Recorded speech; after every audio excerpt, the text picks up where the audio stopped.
मैं सिखा रहा हूँ, तुम प्राइस के बारे में पूछ रखा।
गुरुजी Z3X वालों का है क्या जो सैमसंग के टूल चलते थे पहले? हाँ हाँ, बिल्कुल बिल्कुल।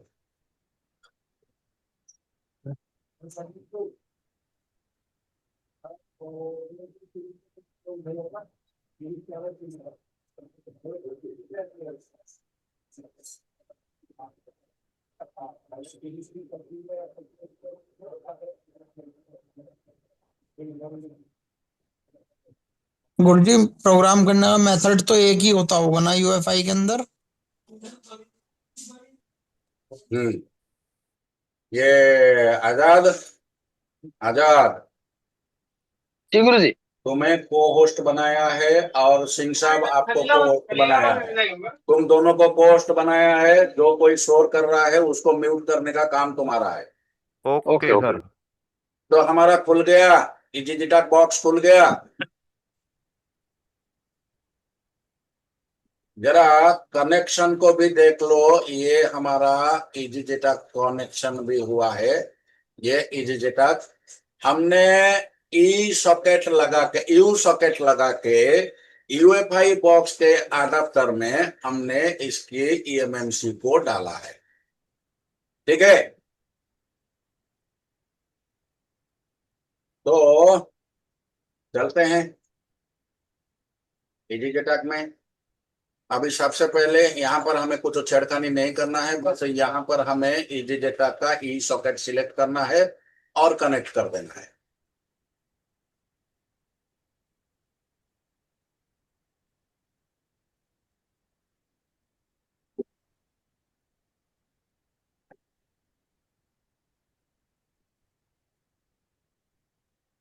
तो मिस्टर आजाद कुमार, एक बात बताओ, इसका हेल्थ का रिपोर्ट क्या है?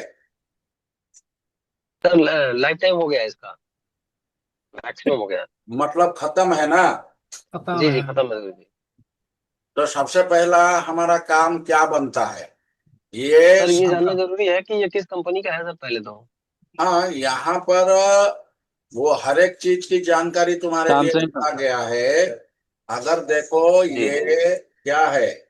सैमसंग। सैमसंग है। और ये इसका EXD CXD वर्जन है, MMC वर्जन है। ठीक है। और RPNB का रेस्पॉन्स क्या है? नॉट क्लीन है। और यूजर डाटा जो है 15,028 MB, यानी कि ये 16 GB का एक EMMC है। बूट पार्टीशन 2 एंड बूट 1, ये दोनों 4-4 MB का है। और RPNB भी 4 MB का है। अभी इसका जो कॉन्फ़िगरेशन नंबर है 0x48, कौन सा आईसी हो सकता है? Qualcomm Qualcomm. Qualcomm. Exynos. Qualcomm 38 होता है सिंह साहब, क्वालकॉम 38। एमटी या एक्सिनोस? EMT अच्छा के अभी नहीं एंड्रॉइड। है। जब J7 या इस तरह का मोबाइल निकलता था तो उस टाइम सैमसंग कतई MTK या SPD का इस्तेमाल नहीं करता था, वो अपना आईसी को इस्तेमाल करता था। इसलिए यहाँ पर 0x48 का मतलब हुआ इसमें एक्साइनोस का CPU लगा है, सैमसंग का अपना CPU लगा है। इसके बाद यहाँ पर इसने वार्निंग दे रखा है, health report is very bad.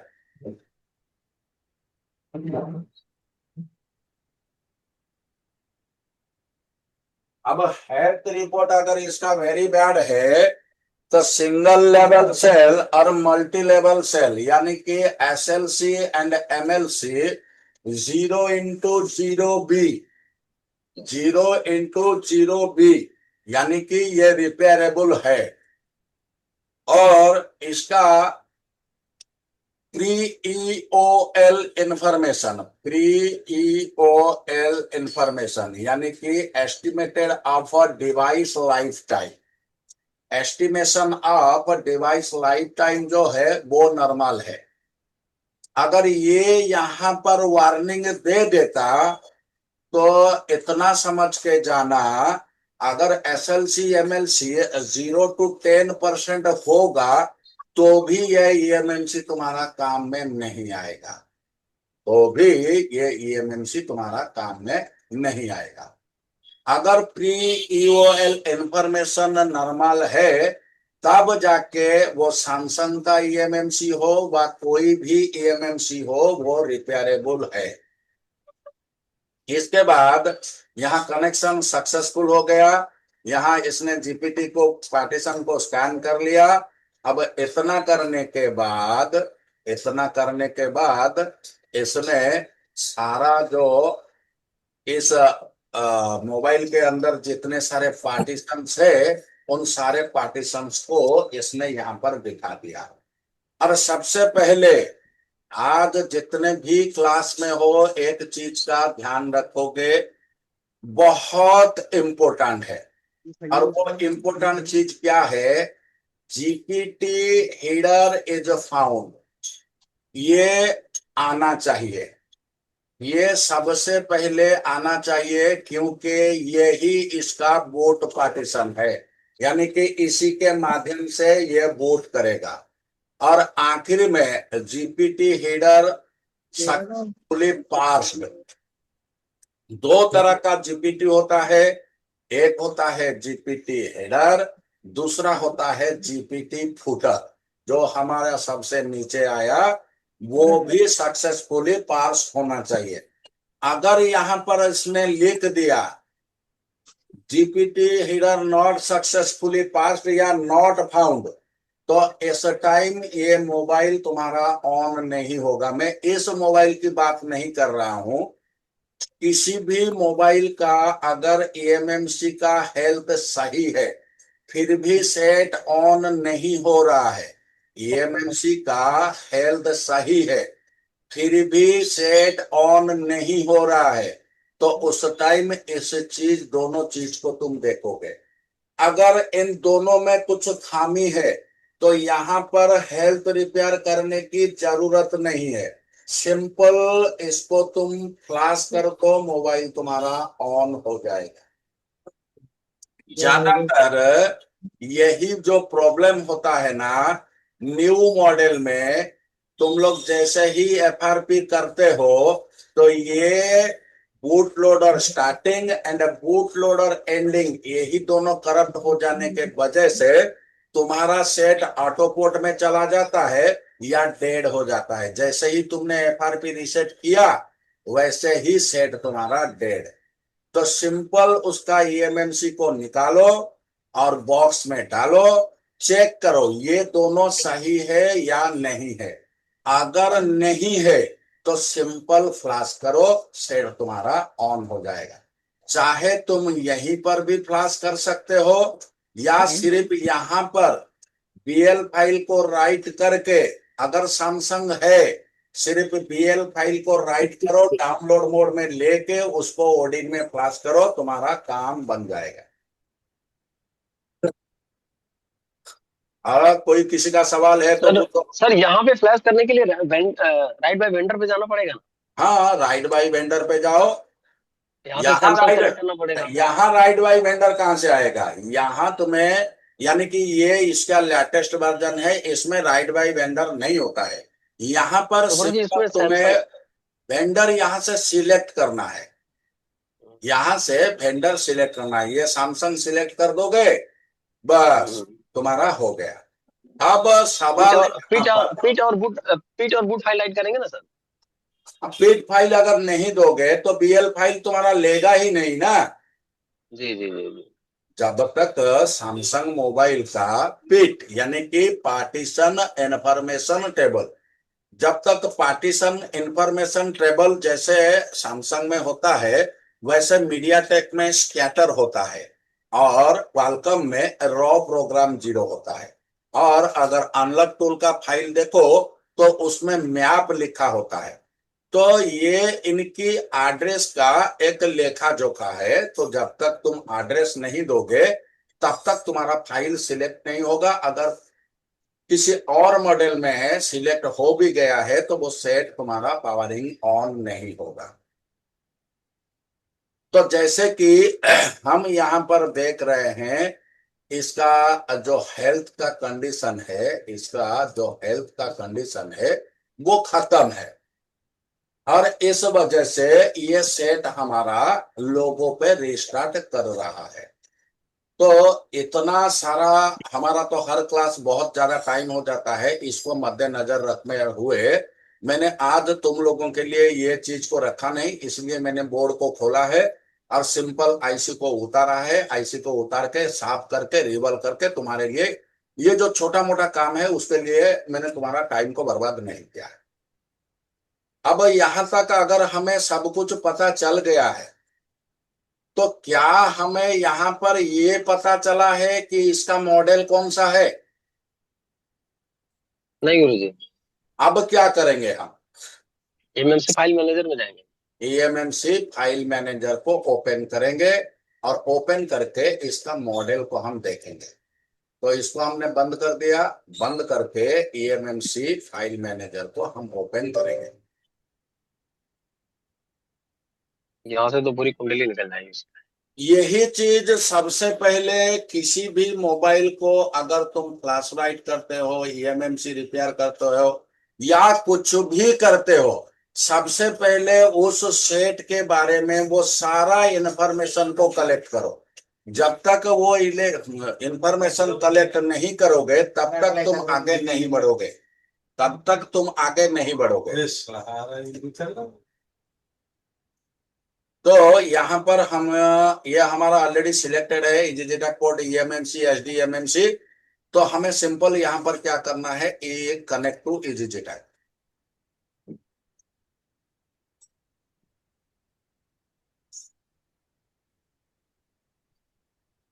अब यहां से पता चल गया सारा कुछ, यहां से हमें पता चला कि नहीं चला, जरा देख लो यहाँ जी से। जी जी सब कुछ। तो सबसे पहले हम क्या करेंगे, इसको रीड करेंगे और किसी जगह में सुरक्षित करके रख देंगे। इसको हम सबसे पहले रीड करेंगे और रीड करके इसी को किसी सुरक्षित जगह में हम इसको सेव कर देंगे। कॉपी सिलेक्टेड करेंगे और यहाँ पर चलेंगे, एक न्यू टेक्स्ट डॉक्यूमेंट बनाएंगे। इसका नाम दे देंगे G610F, G610F। अब इसके अंदर सिंपल हम इस फाइल को पेस्ट कर देंगे। पेस्ट करें, फाइल में जाओ और इसको सेव लगाओ, बस हो गया। यहाँ पर हमारी मोबाइल की सारी जानकारी मिल गया, सब कुछ हमें यहाँ पर मिल गया है। तो आगे हमें काम करने में कोई तकलीफ नहीं होगा। चलो इसको बंद कर देते हैं, दोबारा इसको उठाते हैं और सेशन को क्लोज करते हैं। क्लोज हो गया। क्लोज होने के बाद इसको हम बंद करेंगे। अभी हमें डंप और सिक्योरिटी रीड करना है। तो डंप को हम कैसे रीड करेंगे? डंप को किस टूल के माध्यम से रीड करेंगे? सर +2 वाले से हो तो जाएगा। +2 वाले में होना थोड़ा मुश्किल होगा, जरा दिखाता हूं तुमको। यहां से यही तो इजी जेटक में थोड़ा खामी है कि इसको अलग अलग टूल में तुम्हें काम करना पड़ता है। क्लासिक टूल में होगा था।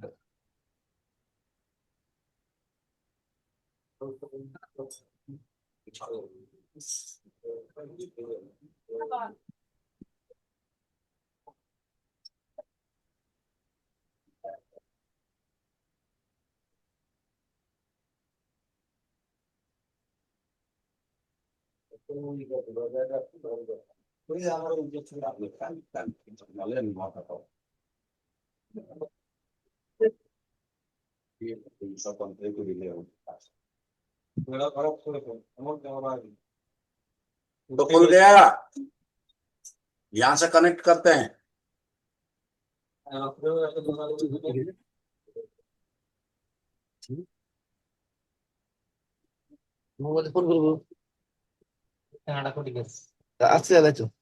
अब बताओ आजाद मेरे को, यहां से कैसे इसका डंप को तुम रीड करोगे? सर ये रोम 2 वाले पर राइट क्लिक करेंगे ना, हाँ, तो वहां से तो आता है ना एड्रेस सर, कितना यहां करना से है? यहां से राइट क्लिक करेंगे, फिर रीड रोम सिलेक्टेड फुल या पार्शियली, ऐसे ना? जी जी जी, लेकिन सर यहाँ पे थोड़ा सा हार्ड लग रहा है, वहीं से करिए सर, दूसरे वाले टूल से बहुत इजी दिखाई देता है वो। इसीलिए मैंने कहा बहुत बढ़िया तरीके से अगर हमें डंप को रीड करना है, यहाँ क्लोज सेशन करो और इसको बंद करो और क्लासिक टूल को ओपन करो।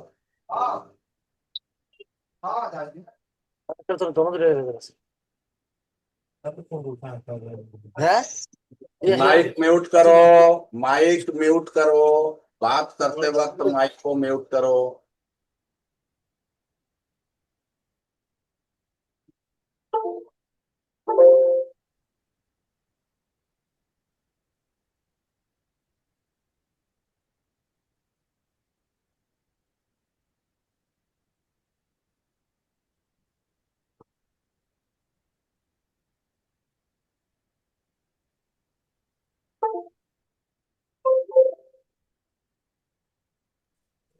गुरुजी हर एमएमसी को प्रोग्राम करने के लिए जोन सा ऐप खोल रहे हो आप, इसी से ही बनेगा ना? हाँ, सब कुछ एक हर एक टूल में बन जाएगा, लेकिन आसान तरीका ये है तुम अलग अलग टूल को ओपन करो और अलग अलग टूल के माध्यम से काम करोगे तो तुम्हें आसान लगेगा काम करना। ठीक है, तो ये हमारा क्लासिक टूल ओपन हो गया। ओपन होने के बाद सिंपल हम यहाँ पर ईएमएमसी को सिलेक्ट करेंगे। सिलेक्ट करने के बाद यहाँ रीड पार्टीशन पे भी टिक लगाएंगे और डिटेक्ट करेंगे।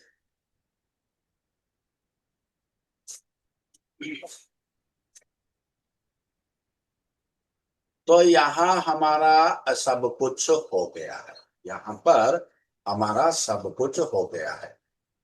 अब इस जगह में हमें डंप फाइल को रीड करना है, लेकिन अगर हम इस जगह को देखते हैं, अगर है अगर इस जगह को हम देखते हैं तो ये हाईलाइट नहीं हो रहा है। अगर हाईलाइट नहीं हो रहा है तो हम कैसे करेंगे और क्यों ये हाईलाइट नहीं हो रहा है? सिंपल देखो, यहाँ पर टिक लगा है। अगर यहाँ पर टिक लगा रहेगा तो ये हाईलाइट नहीं होगा। तो यहाँ से सिंपल टिक को हटा दो। अब हाईलाइट हो गया। जी जी तो यहाँ पर अगर हमारा हाईलाइट हो गया, रोम 1 इसका मेन यूजर डाटा है, यानी कि ये हमारा यूएफआई बॉक्स के तौर पर ये यूजर पार्टीशन है। तो सबसे पहले हमें बूट 1 और बूट 2 को लेना है, जो कि इजी जेटक में रोम 2 एंड रोम 3 होता है। रोम 2 एंड रोम 3 होता है। तो यहां से हम रोम 2 को सिलेक्ट करेंगे। देखो साइड में लिखा है बूट पार्टीशन 1, यहां से बूट पार्टीशन 1 को सिलेक्ट करो और यहां पर इसने 512 MB दे रखा है। लेकिन हमारा साइज कितना है? हमारा साइज जो है वो 4 MB का है। हमारा साइज जो है वो 4 MB का है। तो हम यहां से सिंपल क्या करेंगे, ये देखो यहां पर boot partition 1 4 MB, boot partition 2 4 MB और RPMB भी 4 MB। तो हम यहां से सिंपल 4 MB सिलेक्ट करेंगे। यहां से हम 4 MB को सिलेक्ट करेंगे। सिलेक्ट कर दिए। अब करने के बाद यहां सिंपल हम एक काम करते हैं, डेस्कटॉप पे एक फोल्डर क्रिएट कर देते हैं। डेस्कटॉप पे एक फोल्डर क्रिएट कर देते हैं और इसको लिख देते हैं G610F। अब जब ये हमें प्याथ मांगेगा तो हम इसी फोल्डर को दे देंगे। तो यहां से करेंगे रीड eMMC कार्ड और इसने हमें प्याथ मांगा। हमने डेस्कटॉप को सिलेक्ट करेंगे और यहां से हम ये वाला फोल्डर बनाए हैं, इसको ओपन करेंगे और ये eMMC ROM2 नाम तो पहले से है और सेव लगाएंगे।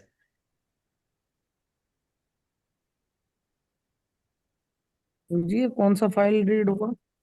ये डंप फाइल हम रीड कर रहे हैं। अभी अभी हम डंप फाइल को रीड कर रहे हैं। तो हमारा ROM2 जो है वो रीड हो गया, यानी कि UEFI बॉक्स के हिसाब से बूट 1 रीड हो गया। अब चलते हैं ROM3 पे। ROM3 भी 4 MB का है। तो यहाँ प्रीसेट में हमें कोई चेंज नहीं करना है और हमें 4 MB को रीड करना है। तो दोबारा इसको करेंगे रीड eMMC कार्ड। तो वो ऑटोमेटिक उसी फोल्डर को ले जाएगा और यहाँ पर ROM2 लिखा है और इसमें ROM3 लिखा है। तो ऑब्वियसली इसको हम सेव कर दें।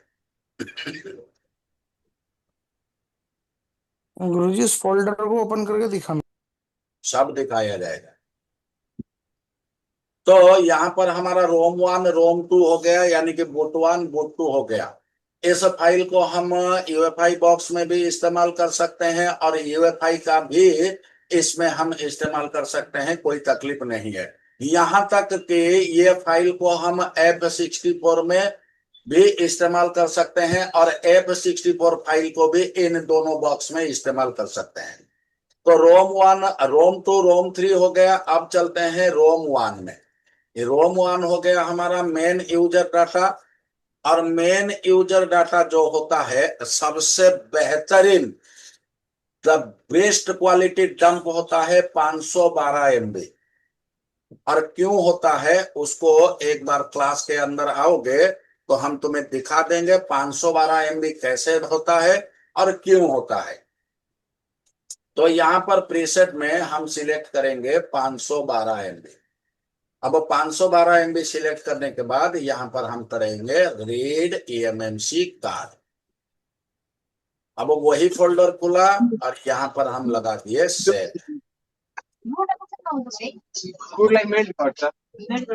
माइक म्यूट रखो। आरो आरो माइक म्यूट रखो। आजाद माइक म्यूट लगाओ।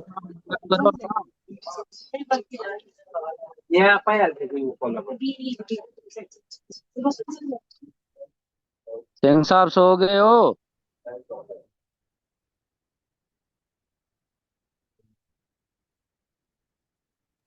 जब तक ये रीड हो रहा है, मैं बाइक पे हूँ भाई। ठीक है ठीक है, जब तक ये रीड हो रहा है, अगर किसी स्टूडेंट के मन में कोई भी सवाल हो तो तुम यहाँ रीड होते वक्त कर सकते हो।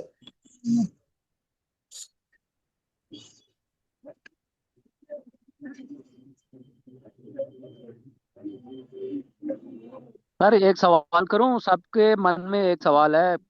क्लास लेने के लिए ये लोग इनके ख्याल में रहता है कि आगे सपोर्ट कैसे होगा। सपोर्ट तो अगर तीन कोई सौ नई पैंसठ दिन हमारा चल रहा है ना। हमारा हाँ सपोर्ट तो 365 दिन चल रहा है। फिर भी मैं व्हाट्सएप में भी जवाब देता हूँ, ग्रुप में भी जवाब देता हूँ। किसी ने अगर फोन किया तो उसका कॉल भी लेता हूँ। ये भी नहीं कि मैं कॉल काट देता हूँ, ये भी नहीं करता हूँ। तो सपोर्ट तो तुम्हें तीनों तरफ से मिलेगा, कॉल में भी मिलेगा और तुम्हें जूम पे भी व्हाट्सएप में मिलेगा और तुम्हें व्हाट्सएप में भी मिलेगा। सपोर्ट तुम्हें हर हाल पे मिलेगा। सपोर्ट तुम्हारा कोई भी नहीं बंद कर पाएगा। और वो 365 दिन सर तुम्हारे लिए फ्री है। अगर कोई नई चीज आ रही है, जैसे F64 आ गया, अपडेट आ गया ना नया, या हाँ। कोई 5G या कोई किसी आईसी का, हम्म। तो क्या उनको अलग से चार्ज करना पड़ेगा, या एक दफा आपके पेमेंट करने से वो? जिन्होंने पहले से क्लास कर चुके हैं उनको F64 के लिए 5000 एक्स्ट्रा देना पड़ेगा। अच्छा। जो अभी क्लास करेंगे उनका F64 इसी के अंतर्गत चलेगा। पहले यूएफआई, फिर इजी फिर F64, तीनों को बारी बारी से पढ़ाया जाएगा। Okay okay. खाली सॉफ्टवेयर में, हाँ बोलो। जो क्लास कर रहे हैं उनके लिए, जो जो क्लास कर रहे हैं, अभी जो क्लास कर रहे हैं, अभी भी जो क्लास कर रहे हैं F64 उनको अलग लगेगा। क्या गुरु जी हमारे साथ। नहीं, कोई नाइंसाफी नहीं होगा। अरे गुरुजी जितना मेहनत तुम लोगों के पीछे कर रहे हैं, अभी बताओ तुम्हें, मुझे एक बात बताओ, तुम्हारा कितना दिन क्लास हो गया? हमारा 2 महीना। 2 महीने से ऊपर हो चुका है मेरे ख्याल से। हाँ हाँ। अब 2 महीना का ऊपर होने के बाद अभी तुम किस जगह पे हो? अभी स्कीमेटिक में है। सिमाटिक है, मतलब तुम हार्डवेयर में जा रहे हो। हाँ, इससे पहले कंपोनेंट तुम्हारा कितना दिन चला? लगभग 2 महीना, समथिंग 2 महीना तक चल गया। 2 महीना सिर्फ तुम्हारा बेसिक कंपोनेंट हो गया। अभी 3 महीना, 3.5 महीना तुम्हारा बाकी का जो है, हार्डवेयर सिमेटिक है, semantic tracing, reading, fault finding, line finding, component finding, ये सारा जो है, उसके साथ साथ SP plus tool, SPD plus tool से लेकर जितना प्री टूल है, जितना कमर्शियल टूल है जो कि आमतौर पर चलते हैं, उनके बारे में तुम्हारा लगभग लगभग क्लास जो है वो अभी भी 3.5 महीने के आसपास लगेगा। अब बताओ, 5.5 महीने में तुमने मुझे जो पैसा दिया है, क्या वो काफी है? वो तो तुम पता नहीं गुरु खुद, जी। अरे नहीं उस, सर जी, बहुत हाँ, कम है। तो यही तो कह रहा हूं ना। तो अगर मैंने F64 के लिए अलग से 5,000 चार्ज करता हूं तो क्या गलत है? नहीं सर जी, ठीक है, ठीक, बिल्कुल ठीक है। हाँ। और तो कोई अगर अलग से लेना चाहे, हम सिंगल जिंदा सिंगल किसी रहने को? के लिए, अच्छा सुनो, कौन पूछा? किसने पूछा हमको? इसने पूछा अलग से F64 के क्लास। सर नाम मैं ये बताओ। बोल रहा कि अगर किसी को जैसे ओनली यूएफआई चाहिए, या ओनली EasyJet चाहिए, या ओनली F64 चाहिए, तो उसके लिए कैसे क्या? मिल जाएगा, उसमें भी कोई तकलीफ नहीं है, लेकिन मैं तुम्हें एक बात बताऊं, पूरा फूला किताब की तरह मेरा दिमाग है, और मैं कुछ छुपा के नहीं बोलता हूँ। खाली F64 करने जाओगे तो खाली F64 को पढ़ाया दिया जाएगा, लेकिन तुम्हें मालूम नहीं होगा यूएफएस क्या है, ईएमएमसी क्या है, इनका काम करने का तरीका क्या है। अगर ये सब कुछ मालूम नहीं होगा तो तुम्हारा ज्ञान आधा अधूरा भी नहीं, 1/4 हो जाएगा। तो क्या फायदा ऐसे क्लास करके, बोलो? फिर भी अगर तुम चाहोगे, मैं करने के लिए तैयार हूं। और बाकी रहा, मैं तो तुम लोगों से एक मुश्त में तो पैसा नहीं मांगता हूं। मैं एक मुश्त में पैसा नहीं मांगता हूं, ताकि तुम जियो और मुझे जीने दो। पैसा कमाओ और उसमें से थोड़ा पैसा मुझे दे दो, ताकि मैं भी जिंदा रह सकूं। यानी कि मैं 4-5 इंस्टॉलमेंट तुम लोगों के लिए कर देता हूं। हर महीने 4-5 हजार रुपया डाल दो, तुम्हारा काम हो गया। अब इससे बेहतर ही क्या चाहते हो, बोलो? हम्म। एक कंप्लीट हैंड मिस्त्री बनो, कंप्लीट मैकेनिक बनो। आधा अधूरा ज्ञान लोगे, वही जाके आगे तुम्हारे लिए मतलब डेंजर क्रिएट करेगा। हाँ, किसी को क्लास लेने के लिए अगर कोई इंफॉर्मेशन चाहिए, क्योंकि ये वीडियो रिकॉर्ड हो रही है ना, यूट्यूब पे भी जाएगी, तो उनको सब कुछ का पता चल जाएगा कि क्या क्या पढ़ाया जाएगा और कैसे सपोर्ट रहेगा, और इन चीज़ों का बारे में उनको पता चल जाएगा सबको। बाद में कोई ना कहे कि मुझे पता नहीं था। मेरा सबसे बड़ा चीज है कि मैं बेसिक कंपोनेंट को पूरी तरह से खत्म करूंगा, तब जाके मैं एडवांस में घुसूंगा। बेसिक कंपोनेंट खत्म करने से पहले मैं एडवांस में जाता नहीं हूं, क्योंकि सबसे ज्यादा 80% मान के चलो, 80% नॉलेज जो है वो बेसिक कंपोनेंट के अंदर होता है। जी सर।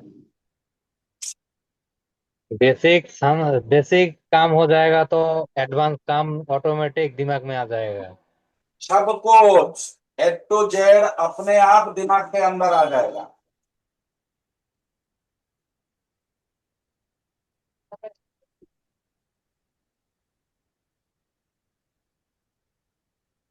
मेरे पास एक 13C 5G है, दूसरे दुकान से घूम के आया है।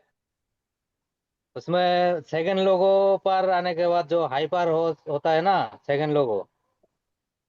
क्या हुआ? मैं थोड़ा पानी पी रहा था, बोलो, दोबारा बोलो। रेडमी 13C 5G आया है, दूसरे दुकान के घूमने के मेरे पास आया है।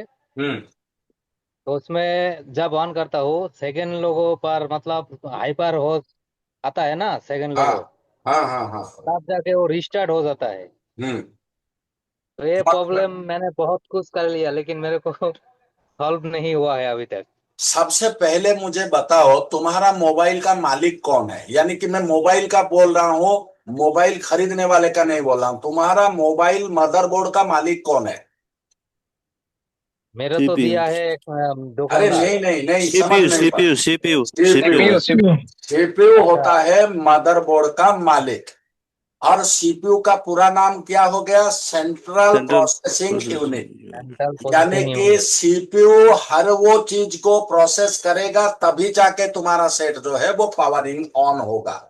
अगर मान के चलो किसी लाइन में तुम्हारा गलती है, वो चाहे सॉफ्टवेयर हो, वो चाहे हार्डवेयर हो, वो चाहे प्रोटोकॉल हो, सीपीयू वहां तक पहुंचेगा। पहुंचने के बाद अगर उस लाइन को, उस फार्मवेयर पार्टीशन को या उस कंपोनेंट को अगर उसने प्रोसेस नहीं कर पाएगा, तो सीपीयू क्या सोचेगा कि शायद मेरे प्रोसेसिंग में कहीं गलती हुआ है, तो मैं एक काम करता हूं, दोबारा शुरू से करता हूं। तो अब वो रिस्टार्ट करता है। तो रिसेट मारेगा। इस रिसेट। कंडीशन में, इस कंडीशन में तुम्हारा सीपीयू सही से बैठा नहीं होगा हार्डवेयर में। क्लॉक लाइन, डाटा लाइन, निजोमोजी line, SPMI line, protocol line, crystal line, इनमें कहीं खराब हो सकता है। सबसे इंपॉर्टेंट, जब सेकंड लोगों में कोई मोबाइल रिस्टार्ट होता है, अगर तुमने सीपीयू कर लिया, फ्लैश फाइल डाल दिया, सब कुछ करने के बाद भी ऐसा हो रहा है, तो सबसे पहले बीबी सेक्शन को, जो हमारा कोर वोल्टेज जा रहा है, उस वोल्टेज को चेक करो। मैंने वो सॉफ्टवेयर नहीं किया है अभी तक। गुरुजी कौन सेक्शन का गुरुजी? ये बेस बैंड सेक्शन का, बीबी सेक्शन का कोर वोल्टेज। मैंने शायद यूट्यूब में भी किसी वीडियो में ये तुम्हें बताया है कि अगर ये, उसमें S4 था, अलग अलग मोबाइल में अलग अलग नाम हो सकता है। मैंने उस जो वीडियो डाला था उसमें बताया था कि अगर S4 का लाइन, अगर S4 का लाइन तुम्हारा खराब हुआ, तो सेकंड लोगों में मोबाइल तुम्हारा रिस्टार्ट करेगा। चलो, यहां हमारा डंप फाइल पूरी तरह से रीड हो चुका है। डंप फाइल यहां पर हमारा रीड हो चुका है। अगर यहां पर हम देखें, यहां पर पार्टीशन भी हमें दिखा रहा है, लेकिन यहां पर हमें वो सिक्योरिटी फाइल के बारे में पता नहीं चलेगा। जैसे कि हम इसका अलग टूल को ओपन करेंगे, तो डंप तो हमने यहां से रीड कर लिया, तो यहां से हम इसको बंद कर देते हैं। बंद करने के बाद हम टूल 2 को ओपन करेंगे, और ओपन करके उसमें से हम सिक्योरिटी को रीड करेंगे। चलो यहां से इसको क्लोज कर देते हैं। अब क्लोज हो गया।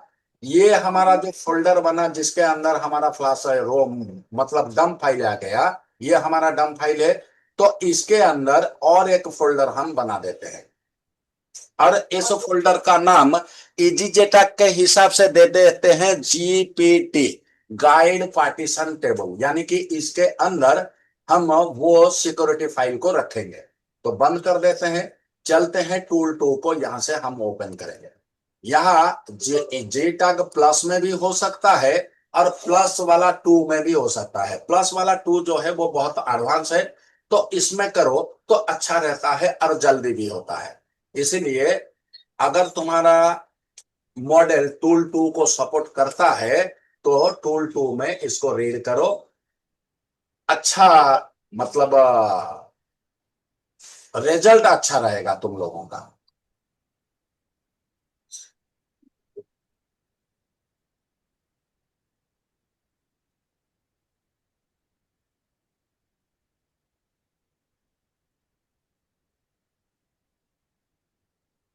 यह हमारा रेडी हो गया, पहले से सब कुछ सही है। सिंपल हम करेंगे यहां से कनेक्ट।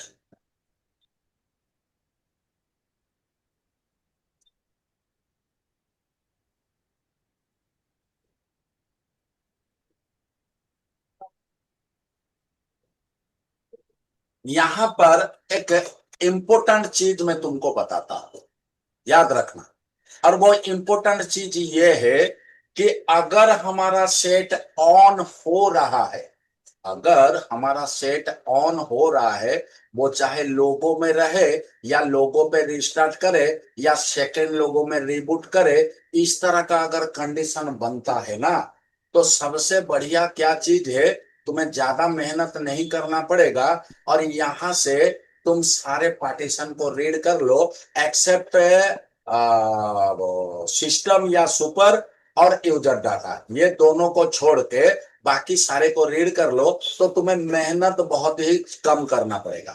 तो हमारा रोम 2 रोम 3 रीड हो चुका है, तो यहाँ सिंपल हम पार्टीशन पे, सिंपल यहाँ पर हम पार्टीशन पे लगा देंगे टिक।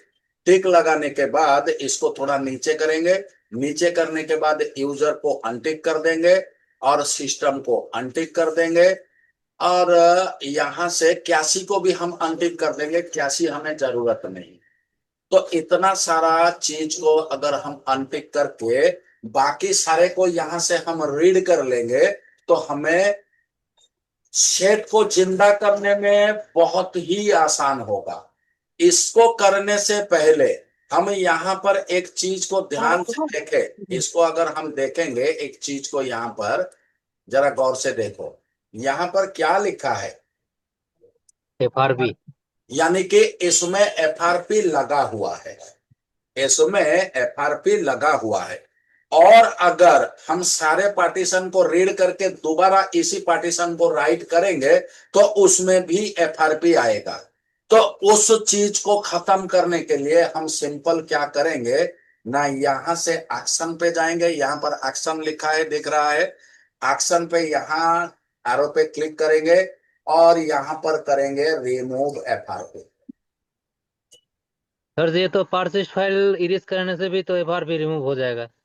हम क्या कहे, हमने कहा कि हमने ये काम पहले से करके अगर पार्टीशन को रीड कर लेंगे तो हमें कोई तकलीफ नहीं होगा। अच्छा ठीक है अच्छा ना? ठीक है। तो हम सिंपल यहां से FRP को क्लीन करके इसके बाद हम क्या करेंगे, यहां से रीड बटन को प्रेस करेंगे। गुरुजी अच्छा, जो एरर आई है FRP राइट इरेज करने में? हाँ शायद FRP इरेज करने में इसमें एरर आया है, तो जाने दो ना, कोई बात नहीं है।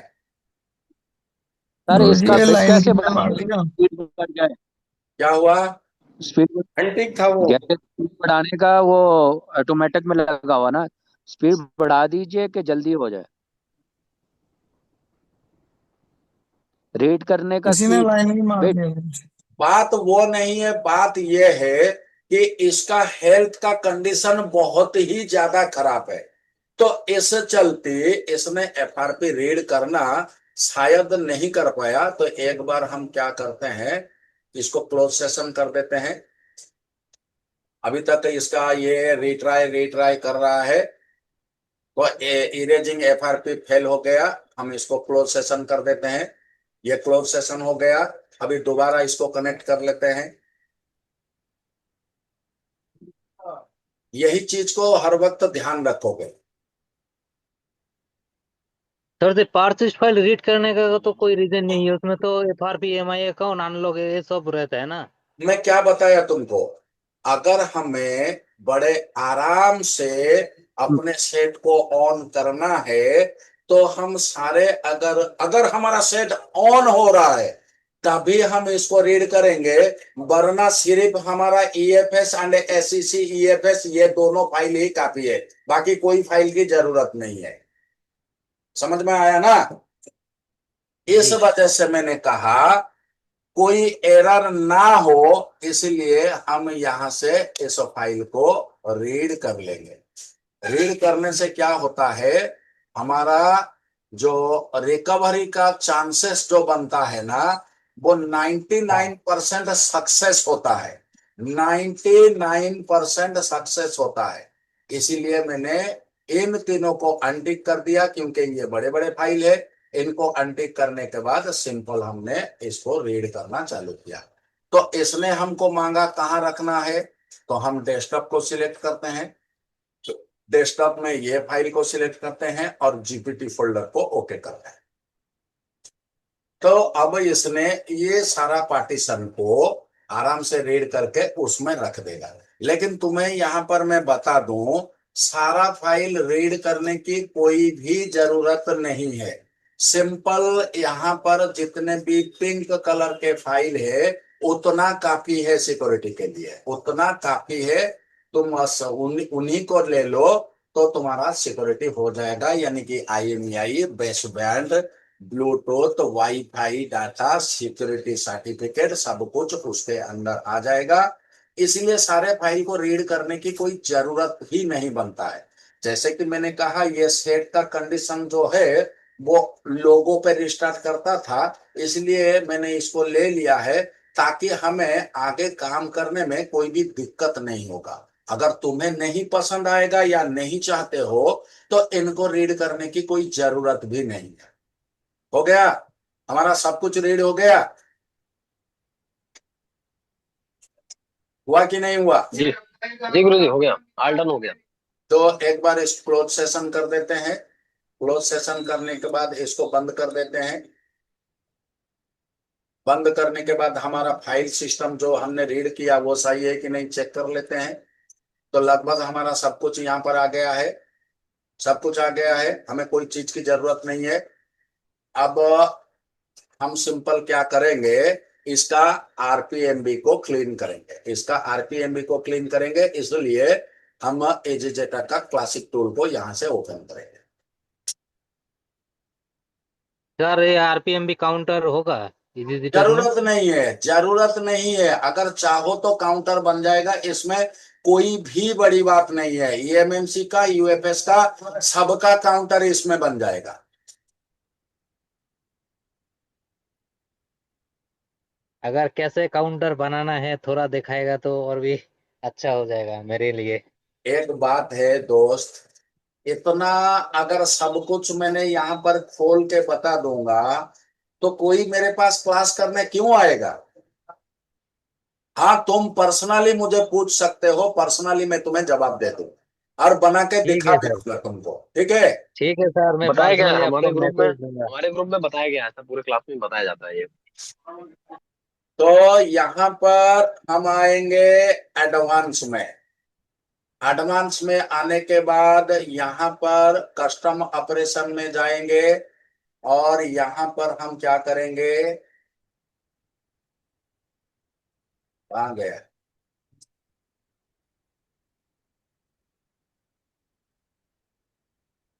ये कहाँ गया रे, यहाँ पर है।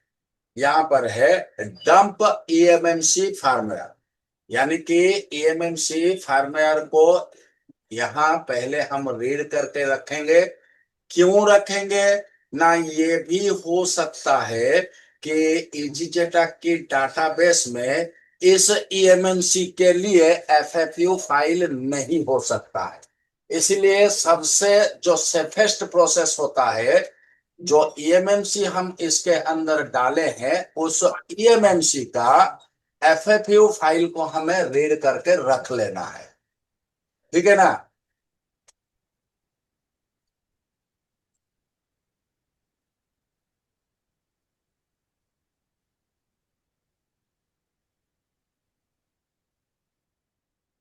चलो डंप ईएमएमसी फार्मूला। अब हम इसी के अंदर ही इसको रख देते हैं और सेव लगा देते हैं।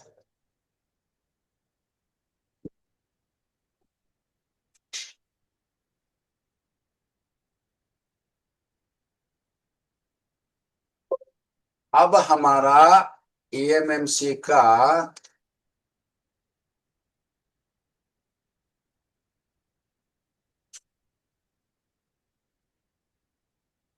यहां पर देखो, यहां पर इसने क्या लिखा, firmware already exist in database. Database में इसका फार्मवेयर है।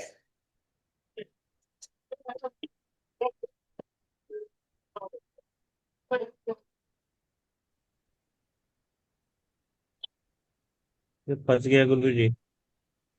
कोई बात नहीं है, निकाल के दोबारा करेंगे। अगर फिर भी नहीं होगा, ईएमएमसी को फैक्ट्री रीसेट करेंगे, फिर से करेंगे।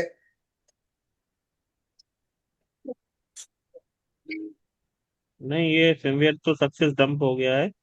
हम्म आपका सिस्टम हैंग हो गया है ये कंप्यूटर में। अबे तुम लोग बोल रहे थे कि इजी जेटक में हैश फाइल रीड नहीं होता है, यही बोलते थे ना? जी इजी जेटक में हैश फाइल रीड नहीं होता है, ये क्या है? नहीं, मैंने तो नहीं बोला। हम्म पिछले कल के क्लास में या परसों के क्लास में मेरे को कोई बोला था कि इजी जेटक में हैश फाइल रीड नहीं होता है। नहीं नहीं, वो गुरुजी क्या था कि वो जो जिस सेट में कॉलकॉम सीपीयू लगा रहता है, हम्म उस सेट में एमएमसी चेंज का प्रोसेस जो है वो इजीजेटएक से हो जाएगा क्या? बिल्कुल हो जाएगा, 100% हो जाएगा। चलो इसने तो हमको मार दिया।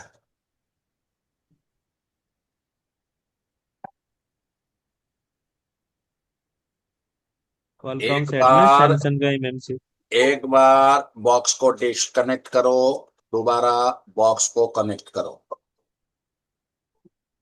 अब यहां से दोबारा इजी क्लासिक टूल को ओपन करो।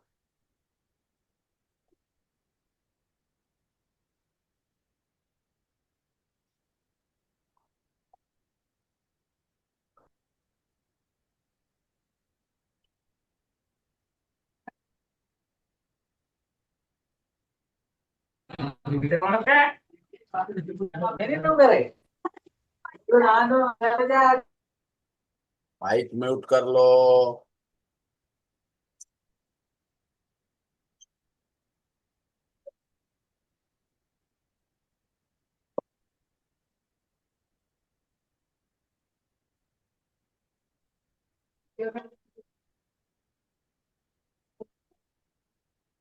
अब हो गया हमारा। तो एक काम करते हैं, ईएमएमसी में आते हैं और रीड पार्टीशन को हम बंद कर देते हैं क्योंकि हमें जरूरत नहीं है, डिटेक्ट करते हैं।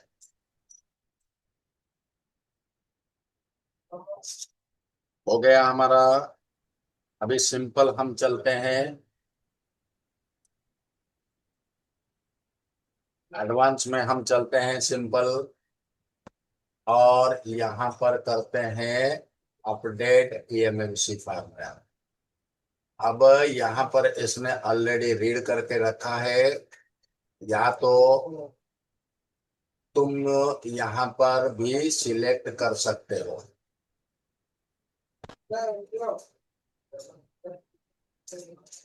यहाँ से फाइल को तुम सिलेक्ट कर सकते हो, ये इसका डाटाबेस है और हमने डेस्कटॉप में इसके अंदर रीड करके रखा है।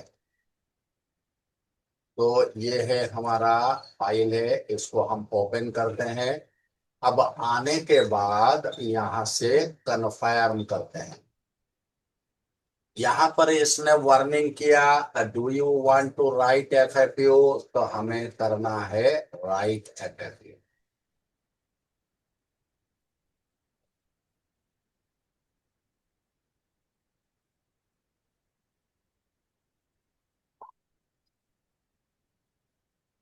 ये सैमसंग का एमएमसी का एक ही बार रिपेयर कर सकते ना, है तो। सैमसंग का जी जी। एक बार, जितने बार चाहो उतने बार कर सकते हो। दूसरा जो इसकी हाइनिक्स है वो तो एक बार होता है ना वो तो गुरुजी? ओटीपी है, वो तो ओटीपी है, वन टाइम प्रोग्रामेबल। वहां पर एफएफयू राइट नहीं होता है, वहां पर पार्टीशन किया जाता है। तो ये हमारा हो गया। और यहाँ पर इसने बोला please don't forget to repair EXDCXD from backup, please don't forget to confuse your boot size. चलो यहाँ पर हम क्या करते हैं, दोबारा इसको डिटेक्ट करते हैं।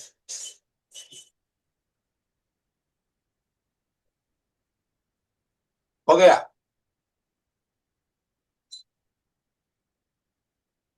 यहां पर क्या लिखा,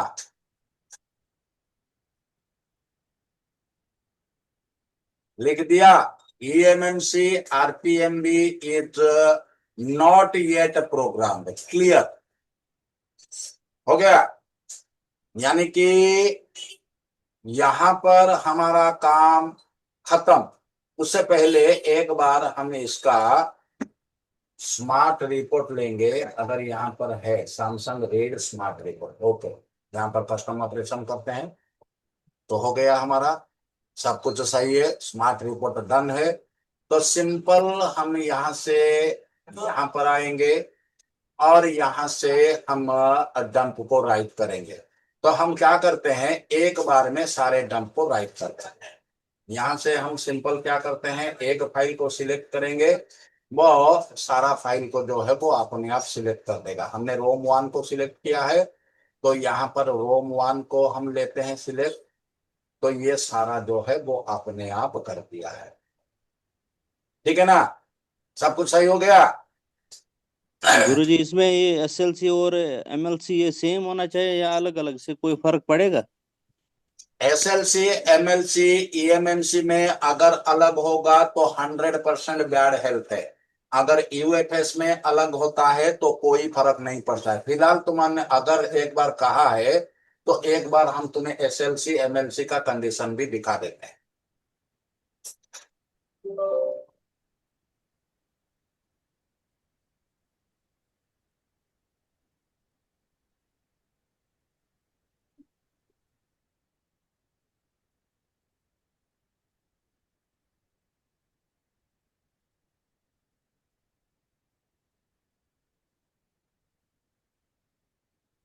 जब काम चलता रहता है, बीच बीच में जिन जिन के मन में जो भी सवाल आ रहा है वो सवाल तुम करते रहो, ताकि ये ना लगे हमने कुछ पूछना चाहा और हमने पूछ नहीं पाया।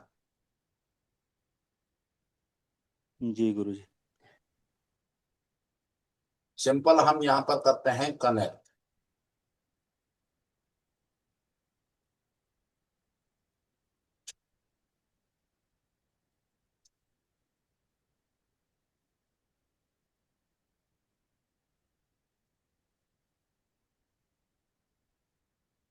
हो गया। यहाँ पर चलते हैं EMMC सेटिंग में, यहां से लेते हैं स्मार्ट पेपर। अब क्या है, SLC MLC क्या है, 0 to 10, 0 to 10। तो हो गया। जो सवाल जी जी तुमने जी। किया था वो क्लियर हो गया। जी जी। चलो यहाँ पर वेंडर पे हम आते हैं, तो यहीं से भी हम डंप को राइट कर सकते हैं। सबसे पहले यहाँ से हम डबल क्लिक करते हैं। गुरु जी वहीं से करिए, वहीं से करिए, कहाँ से है, जहाँ से रीड किया था उस वाले टूल से। अच्छा चलो कोई बात नहीं, तो कोई गुरुजी बात अगर ये कभी सेम ना आए तो उसमें क्या है, ये MMC खराब होगी या फिर वो रिपेयर हो सकती है, क्या मैं दिक्कत समझा होगी? नहीं, दोबारा जरा जोर से पूछो भैया। अगर MLC और CLC किसी में मतलब रिपेयर के बाद भी क्लियर ना आए, मतलब ठीक है, 0 to 10, 0 to 10 मैच ना हो, तो उसमें यहाँ पर दिक्कत क्या?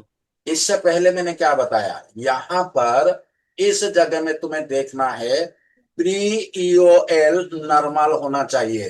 ये कोई मायने नहीं रखता है 0 to 10, 0 to 10, ये नॉर्मल होना चाहिए। अगर ये जी नॉर्मल नहीं हुआ, ये 0 to 10 होने पर भी तुम्हारा EMMC खराब है। बिल्कुल। जी जी।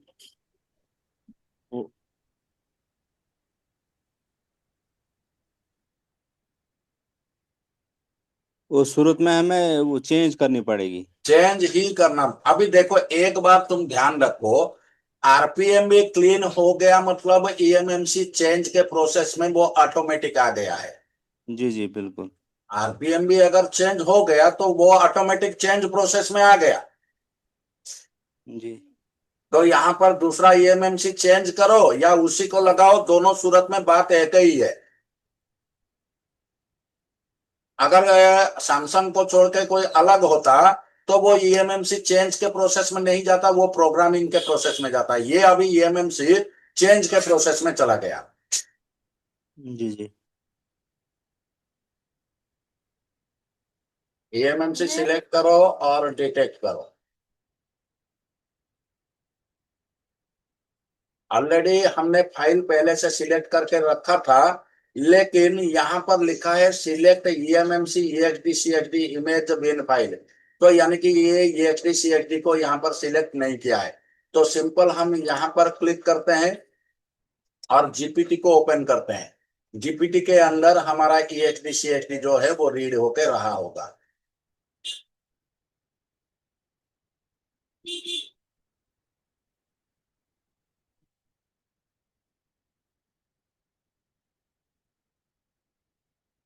कहाँ गया? आ गया? हो गया? ईएक्सडी सीएक्सडी हमारा सिलेक्ट हो गया।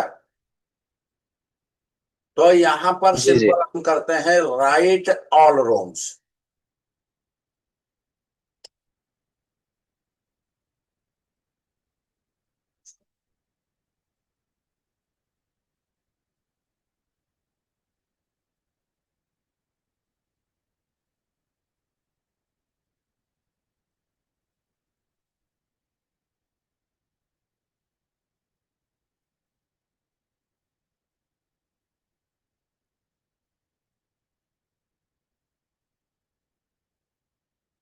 इतना जल्दी राइट कर दिया? गुरुजी ऐसा तो नहीं वो फाइल केवल दिखा रहा था, दोबारा आपने सॉफ्टवेयर ऑन किया वो फाइलें सेलेक्ट ना हुई हो सकता है, दोबारा कर देते हैं, हो? ये बात नहीं जी है। जी ले लीजिए। एकदम हो गया? चलो दोबारा राइट कर जी देते हैं।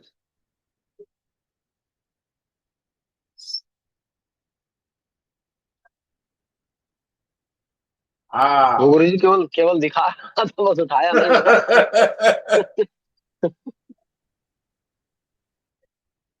यही तो मैंने सोचा, इतना जल्दी कैसे हो गया।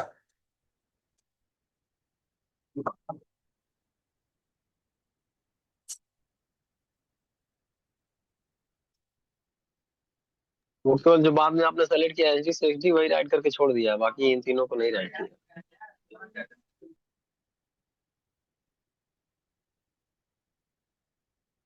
अब तब तक ये राइट होता है, जिन जिन के मन में जो जो सवाल है वो करते रहो, सवाल बंद मत करो।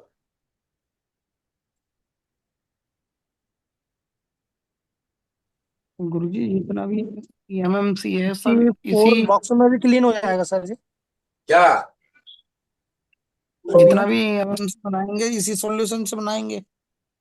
लगभग लगभग बहुत सारा ईएमएमसी के लिए यही सॉल्यूशन है।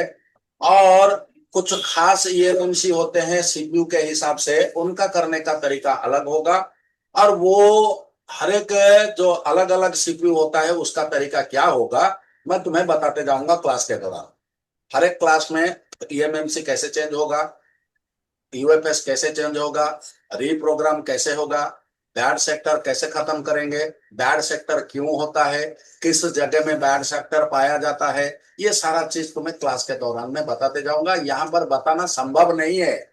यानी कि अगर मैं पूछूं आजाद, एक बात मुझे बताओ, जी गुरुजी। सिर्फ अगर बैड सेक्टर के बारे में बताते जाऊं तो कम से कम 2 घंटा तो यहाँ लग जाएगा।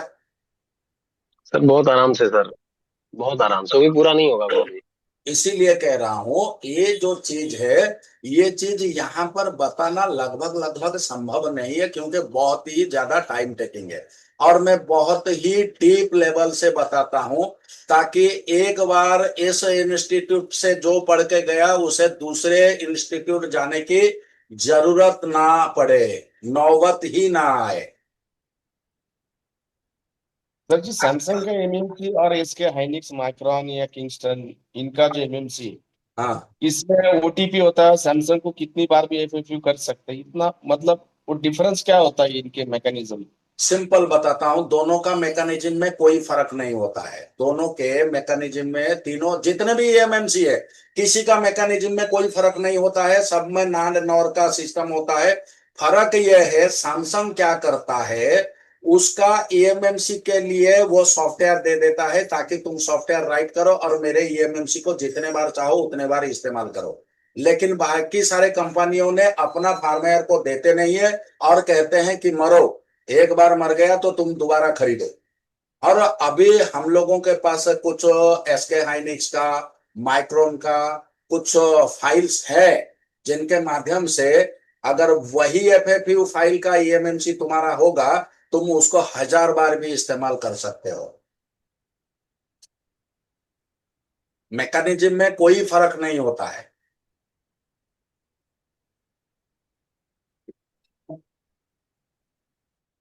तो गुरु जी, हम तो इसी का एफएफयू इसी में राइट करते हैं, तो वो प्रोसेस तो उसमें भी कर सकते हैं ना? देखो, मैं यहाँ पर बताता हूँ कुछ तुम्हें, कुछ चीजें दिखा रहा हूँ।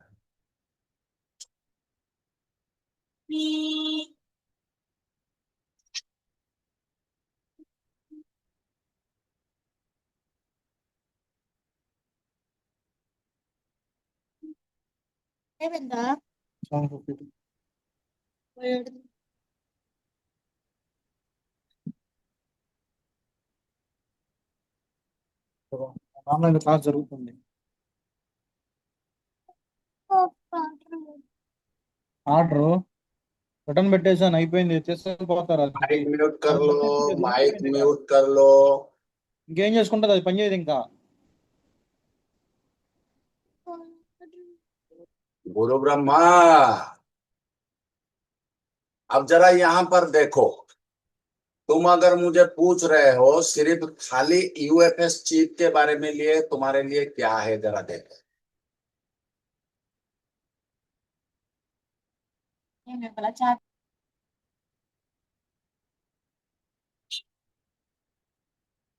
अब बताओ, सिर्फ अगर हम तुम्हें एक यूएफएस के बारे में बताते जाएंगे तो बोलो इतना पढ़ाने के लिए मुझे कितना टाइम की जरूरत होगा, बताओ। गुरुजी कम से कम 2 दिन या 3 दिन। 2 दिन 3 दिन में खत्म हो जाएगा, कम से कम 8 दिन लगेगा। समझ रहे हो ना? तो इस तरह का पढ़ाई अगर करना है तो तुम्हें क्लास करना पड़ेगा, बगैर क्लास का इसको समझना मुश्किल है।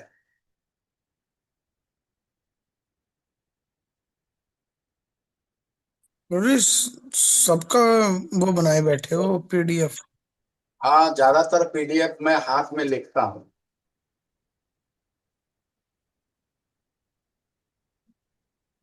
चार्जर, पावर स्टैंड्स, यहाँ तक और कि क्लास के दौरान तुम्हें ये चीज भी पढ़ाया जाता है, क्लास के दौरान तुम्हें ये सारा चीज भी पढ़ाया जाता है कि कैसे किसको कैलकुलेट भी करोगे।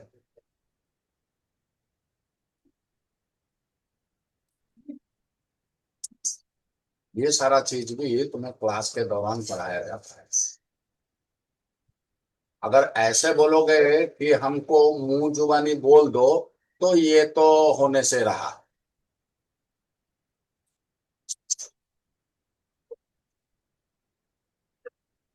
मैथमेटिक्स भी सॉल्व करने पड़ेंगे गुरु जी।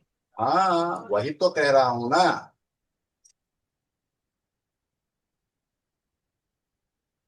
ये देखो, हर एक चीज की जानकारी तुम लोगों के लिए रखा गया है। बस क्लास लो मजबूती से, और मजबूती से काम करो। यहाँ तक हमारा काम हो गया है, एक बार हम इसको डिटेक्ट कर लेते हैं। हो गया। हो गया ना? हुआ कि नहीं हुआ? हो गया। पार्टीशन आ गए, आगे पार्टीशन सरे, हमारा पार्टीशन बन गया। देखो पार्टीशन बना कि नहीं बना? जी जी, बन गया सर। तो अभी हम यहाँ पर दो तरीके से कर सकते हैं, या तो हम यहाँ पर भी क्लास राइट करके दोबारा वर्डिंग पे करेंगे, और यहाँ पर सिर्फ हम बीएल और सुपर फाइल को राइट करके हम उसको ओडिन में क्लास करेंगे। तो यहां से इसको बंद कर देते हैं, दोबारा चलते हैं कहां पर, क्लास टूल 2 में।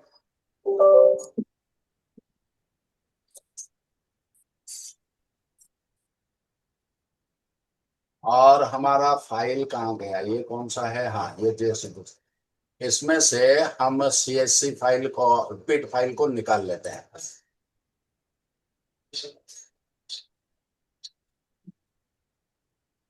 गुरुजी ये अलग आकर के सेव हुआ है क्या?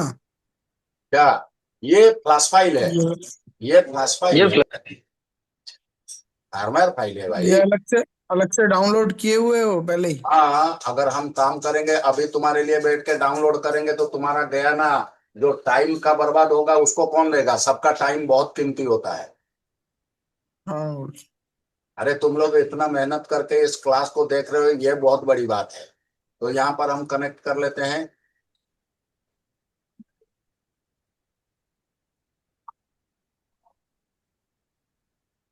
गुरुजी ऑडिन से भी कर सकते हैं?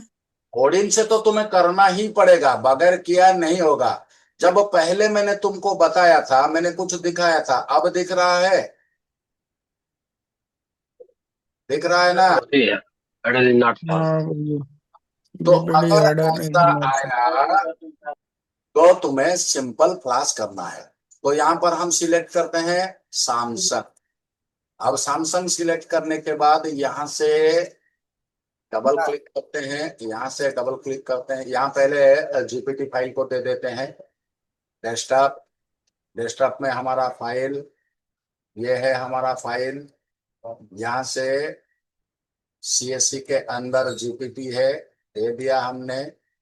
अब यहां से डबल क्लिक करेंगे और सिलेक्ट करेंगे किसको? वीएल को। सबसे पहले वीएल सिलेक्ट हो गया, फिर से डबल क्लिक करेंगे यहां पर और सिलेक्ट करेंगे एपी को। हो गया। अब यहां पर थोड़ा सा पेंच है, और वो पेंच क्या है कि यहां पर सिस्टम को और यूजर डाटा को अनटिक कर दो। सिस्टम को और यूजर डाटा को अनटिक कर दो। जैसे कि हम लोगों ने EXD CXD को ऑलरेडी राइट कर चुके हैं, यानी कि हमारा बूट कॉन्फ़िगरेशन बन चुका है। तो यहां पर रीपार्टीशन पे टिक नहीं रखना है, यहां से रीपार्टीशन से टिक को हटा देना है। अब सिंपल हमें करना क्या है? राइट। गुरुजी ये अगर पार्टीशन पर राइट रहा तो क्या होगा इसका? 48 जागे के, यहाँ पर हमारा जो बूट कॉन्फ़िगरेशन 48 बना है ना, 0 × 48, ये 0 × 78 बन जाएगा, जो कि जिंदगी भर तुम्हारा सेट कभी भी ऑन नहीं होगा। अगर तुमने EXD CXD नहीं राइट किया है तो यहाँ पर रीपार्टीशन पे टिक रखो। तो यहाँ पर हमारा ऑलरेडी बॉक्स के माध्यम से जो सारा काम करना था वो हमारा काम हो गया है। अब सिंपल हम आईसी को मदरबोर्ड में फिट करेंगे, मोबाइल के अंदर कंप्लीटली इसको फिट करेंगे, और फिट करने के बाद इसको इसी फार्मवेयर से, जो फार्मवेयर अभी हमने डाला उसी फार्मवेयर से इसको हम राइट करेंगे डाउनलोड मोड में। ओके, FRP निकला इसका? क्या हुआ? FRP निकला इसका? अभी देखते हैं FRP है क्या, नहीं हो। हाँ, FRP हो जाता है। कब हो जाता है पता है? एक बार अगर तुमने EXD CXD राइट कर दिया तो अब भी वो FRP बन जाता है। अभी FRP क्लियर हो गया? हो गया ना? जी जी जी। देखो FRP फाइल अगर तुम क्लियर भी करने के बाद एक बार EXD CXD को इसी का EXD CXD को राइट करोगे तो दोबारा FRP लग जाएगा। तो यहां पर हमारा काम हुआ खत्म। यहां से हम क्लोज सेशन करते हैं और सिंपल चलते हैं आईसी को बिठाने के लिए। यहाँ पर हम चलेंगे आईसी को बिठाने के लिए। गुरुजी, हाँ जी। जहां आप बता रहे हो रिपार्टीशन पे क्लिक किया 48 से 78 हो गया, फिर हाँ, साइट ऑन नहीं होगा, क्या उसको फिर से जो है उसको प्रोग्राम कर सकते हैं दोबारा से? दोबारा बिल्कुल जैसे ही हमने शुरुआत से किया उसी तरह हम काम करेंगे। तो ओके सर। ये आ गया एएमएमसी, ऑलरेडी रिवल होके हमारे पास हमने इसमें डाला था, और मैंने EasyJetag में यूएफआई का अडेप्टर को लगाया था। हालांकि मेरे पास और भी अडेप्टर है। तो सिंपल हम क्या करते हैं, यहाँ जरा सा पेस्ट को अप्लाई करते हैं। जरा सा पेस्ट को हम यहाँ पर अप्लाई करेंगे। अब करने के बाद इस आईसी का डायरेक्शन को सिलेक्ट करेंगे। ये है इसका डायरेक्शन, देख लो। यानी कि एक बॉल तुम्हारा यहाँ ज्यादा है, तो एक बॉल यहाँ पर तुम्हारा ज्यादा होना चाहिए। उसके बाद सिंपल इस आईसी को यहाँ पर बिठा दो।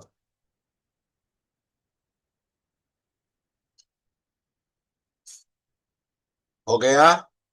चलो आईसी को बिठाते हैं। यहाँ पर इसका पतरा निकालते वक्त यहाँ पर थोड़ा सा शॉर्ट हुआ है, दिख रहा है ना, रजिस्टर के पीछे लगा हुआ है। तो इस शॉर्ट को भी यहाँ से निकाल देते हैं, और यहाँ पर भी लगा है, इसको भी निकाल देते हैं, ताकि वो बाद में हमें ढूंढने ना पड़ेगा हमारा क्या हुआ है। चलो चलते हैं, आईसी को बिठाते हैं, एएमएमसी को इसके ऊपर बिठा देते हैं।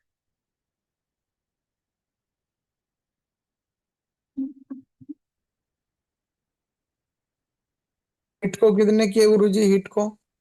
330 AR 50। यहाँ पर तुम 320 भी कर सकते हो, कोई फर्क नहीं पड़ेगा, क्योंकि यहाँ पर जो हमने शोल्डर का इस्तेमाल किया है वो 180 है। तो 180 के लिए 300 टेम्परेचर भी बहुत होता है। थोड़ा गर्म हो गया।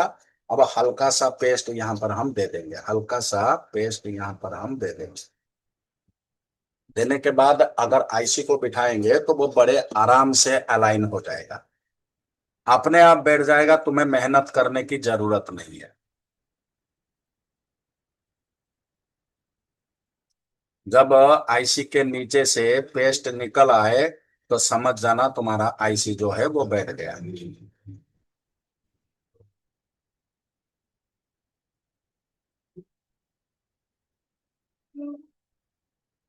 ओके, आईसी हमारा बैठ गया है।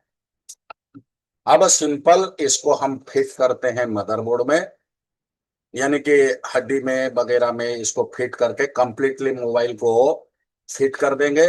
और फिट करने के बाद बैटरी डाल के इसको डाउनलोड मोड पे लेके जाएंगे। सुबह सुबह मैंने एकदम फिटिंग करी थी पूरा मदरबोर्ड में, कैसे पूरा कंप्लीट फिटिंग करी, बैटरी फिटिंग हो गई क्या, डाउनलोड मोड कर देगा करके, डाउनलोड मोड कर क्या।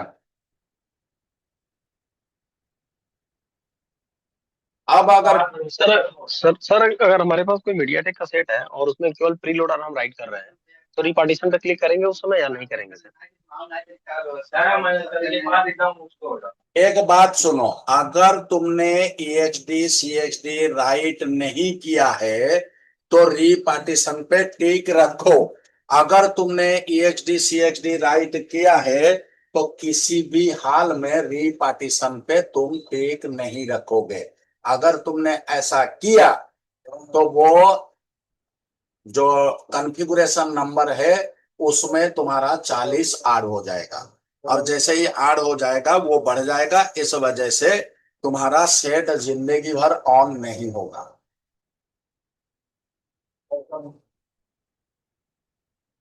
चलो, ओके। फिटिंग होते होते हम क्या करते हैं, यहाँ से होर्डिंग को ओपन कर देते हैं।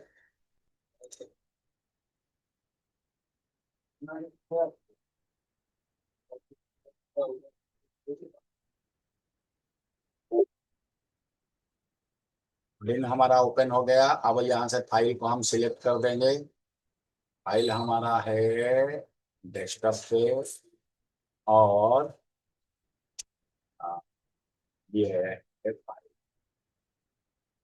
सबसे पहले बीएल को सिलेक्ट कर लेते हैं, उसके बाद सीपी को सिलेक्ट करते हैं, उसके बाद सीएससी को सिलेक्ट करते हैं,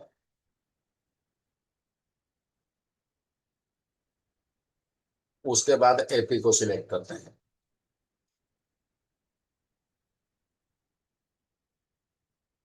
मतलब गुरुजी एपी को क्यों नहीं लिया एपी थोड़ा पहले? लेट करता है, एपी थोड़ा लेट करता है चढ़ने में, तो इस वजह से एपी को हम बाद में लेते हैं। अभी आ गया हमारा सेट प्रिपेयर होके, अब थोड़ा इसमें डिस्प्ले को लगा लेते हैं। हाँ,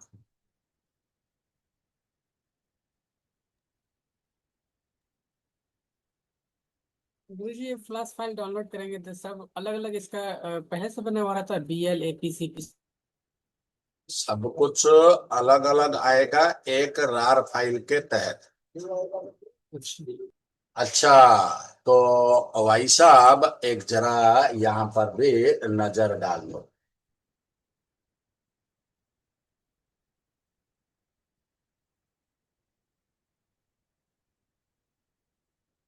आ गया, दिख रहा है? जी जी, डाउनलोड में आ गया सर ये। चलो इसको डाउनलोड मोड करते हैं, अभी आया डाउनलोड मोड में। ओके, चलो इसको हम अभी क्या करेंगे, कनेक्ट करेंगे। कनेक्ट करके इसको कोडिंग के माध्यम से इसको क्लास करेंगे। कनेक्ट हो गया हमारा, अब चलते हैं ओडिन में, और यहाँ पर इसने कंपोर्ट भी ले लिया है, कंपोर्ट 29। अगर अगर यहाँ पर कंपोर्ट ना आए तो पहले अपना कंपोर्ट को चेक कर लेना। यहाँ पर जाना है डिवाइस मैनेजर में, और यहाँ पर अपना कंपोर्ट को भी चेक कर लेना है, मॉडल ये आ गया है यहाँ पर, और यहाँ से राइट क्लिक करके तुम देख सकते हो ये कौन सा प्रक्रिया है। चलो यहाँ पर सारा फाइल सिलेक्ट हो गया, कंपोर्ट भी सिलेक्ट हो गया, तो चलो इसको स्टार्ट करते हैं।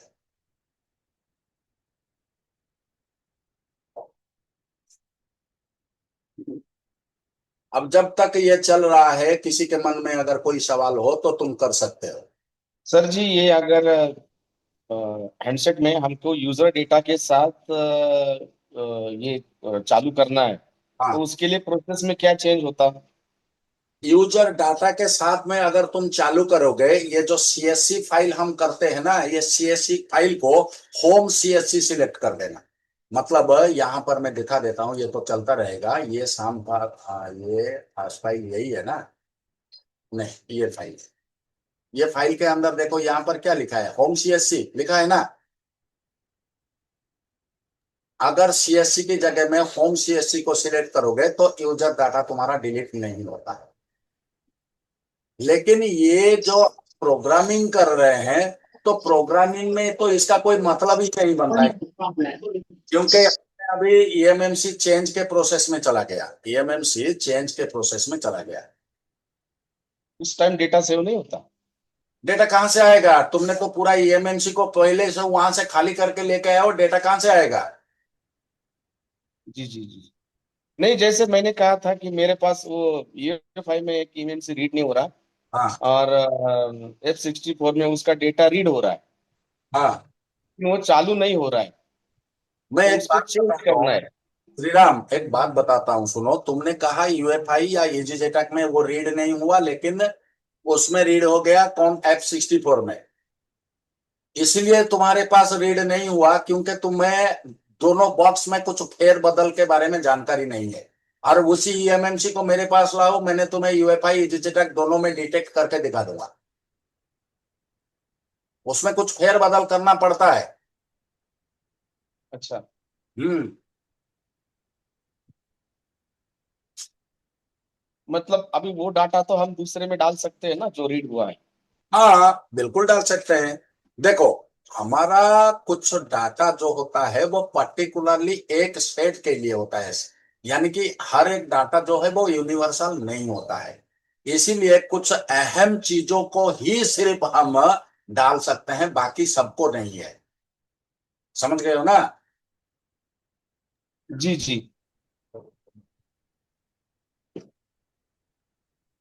गुरुजी वो जो डम फाइल उठाया इसने अपने आप का उठाया था ये? कौन सा डम फाइल? वो वहां से जो हमने चढ़ा करके चले थे जेटैक के अंदर। अरे हमने रीड किया था ना उसको। उसी फाइल को रीड किया था हमने। हाँ।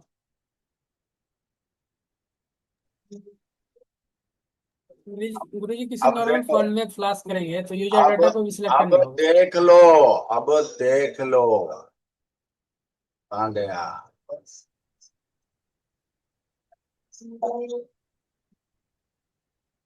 ऑन हो गया सेट? ऑन हुआ ना? देख नहीं जी पाते? गुरुजी, एंड्रॉइड एंड्रॉइड घूम रहा है गुरुजी। यहां पर दिखा देता हूं तुम्हें। गुरुजी इसका प्राइस कितना लेते हैं आप? मैं अभी तुम्हें सिखा रहा हूं, तुम प्राइस के बारे में पूछ रहे गधेड़ा। नहीं गुरुजी, जैसे कोई कस्टमर आता है तो प्राइस का भी पता होना चाहिए ना। अब तो दिमाग का दाई मत कर।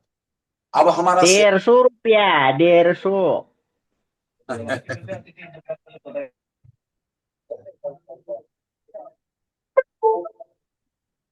ओके।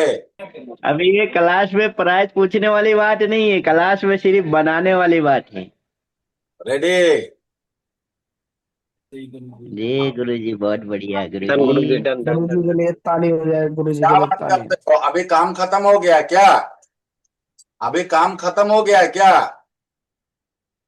हाँ, अभी भी काम खत्म नहीं हुआ है। तो क्या गुरुजी, बाकी में सिक्योरिटी गुरुजी। राइट करेंगे क्या आज? हाँ, अभी तो गाइड करेंगे। अब मैं तुम्हें इतना बता दूं, सिक्योरिटी राइट मैं यहाँ पर दिखाऊंगा नहीं, क्योंकि वो एक अलग चीज होता है जो कि भारत सरकार के हिसाब से वो गैर कानूनी है। समझ रहे हो ना? इसीलिए ये YouTube पे वीडियो जाएगा। मैं सिक्योरिटी राइट करना तुम्हें यहाँ दिखाऊंगा नहीं। हाँ, मैं बता तुम्हें देता हूँ कि या रिकॉर्डिंग ऑफ कर दीजिए। नहीं नहीं नहीं नहीं, मैं सिक्योरिटी राइट नहीं दिखा सकता। सिक्योरिटी राइट सिर्फ क्लास में दिखा दूंगा। सिर्फ इतना बता देता हूं तुमको, सिक्योरिटी राइट करने के लिए तुम्हें या तो ISP करो, या तो दोबारा eMMC को उतार के बॉक्स में डालो, या तो Z3 बॉक्स है तो उसमें डाल के कर सकते हो। तीनों तरीके से तुम्हारा सिक्योरिटी जो है हो जाएगा। समझ में आया ना? गुरुजी जेड3एक्स वाला जरा वो अगर हो तो बता देते, तो तरीका बता देते गुरुजी। मैं आजाद क्या बोला, सिक्योरिटी राइट मैं यहाँ पर नहीं दिखा सकता। ओके ओके सर, कोई बात मैं क्लास में तुम्हें दिखा दूंगा। कल बोलोगे तो तुम्हें क्लास में मैं दिखा दूंगा इसका सिक्योरिटी राइट करके। तुम बोलोगे तो मैं इसका सिक्योरिटी राइट नहीं करूंगा, कल करूंगा। चल रहा है? खुल गया? नहीं। जी जी जी। ऐसी तरह का हर एक काम को जिनको सीखने की चाहत हो, जुड़ो मेरे साथ। पैसा जिंदगी भर अगर कमाना है तो जुड़ो मेरे साथ। सर गुरुजी जी, ये तो अगर मुर्दों में जान डालने के बराबर है सब। गुरुजी कुछ वो रिजर्वेशन मिलेगा क्या? वो कोटा में ना। हाँ हाँ हाँ। यार मैं इतना कम पैसा लेता हूं फिर भी तुम कोटा ढूंढते हो। अब बताओ। रेडी? सर जी। हाँ बोलो। जी, अगर हमने सिर्फ प्रोग्रामिंग करना है, एमएमसी चेंज नहीं करना है, और हाँ हमने यूजर डेटा पूरा का पूरा रीड कर लिया, पूरे हाँ पार्टीशन, हाँ। मतलब डंप ही पूरा विथ यूजर एरिया ले लिया, तो आपने को सिक्योरिटी राइट करने की जरूरत पड़ेगी या नहीं पड़ेगी? देखो, डंप में सिक्योरिटी नहीं होता है, ये गलत फहमी में मत रहना। सिक्योरिटी तुम्हें लेना ही पड़ेगा और सिक्योरिटी राइट करना ही पड़ेगा। ना यूजर एरिया में ना सारे पार्टीशन में सिक्योरिटी। तुम अगर एक्सक्लूड डंप की बात कर रहे हो तो वो नहीं होता है, कभी भी ये मुमकिन नहीं है, याद रखो इसको। आई बात समझ में? जी। ये केवल कहने तक ही सही है गुरुजी। हाँ चलो, आज मैं सिक्योरिटी तुम्हें क्लास के बगैर यहाँ नहीं दिखा सकता है, कुछ रेस्ट्रिक्शन है। और हमें सभी को, मैं टीचर बना हूं, ये नहीं है कि कल तुम टीचर नहीं बनोगे, लेकिन ये चीज का ध्यान रखोगे, अनऑथराइज्ड किसी का एफआरपी नहीं खोलोगे, अनऑथराइज्ड चीज को नहीं करोगे। अगर सिक्योरिटी जैसा चीज है उसको डायरेक्ट लाइमलाइट में मत लाना, ठीक है? तो सर अगर जैसे कोई एफआरपी लेके आता है तो हम उसको कैसे वेरीफाई करेंगे कि ये लीगल है, या मतलब इसको करना चाहिए या नहीं करना चाहिए? एक बढ़िया बात तुम्हें बताता हूं, जो सुप्रीम कोर्ट का बात बताता हूं तुमको। मैं पहले रिकॉर्डिंग को स्टॉप कर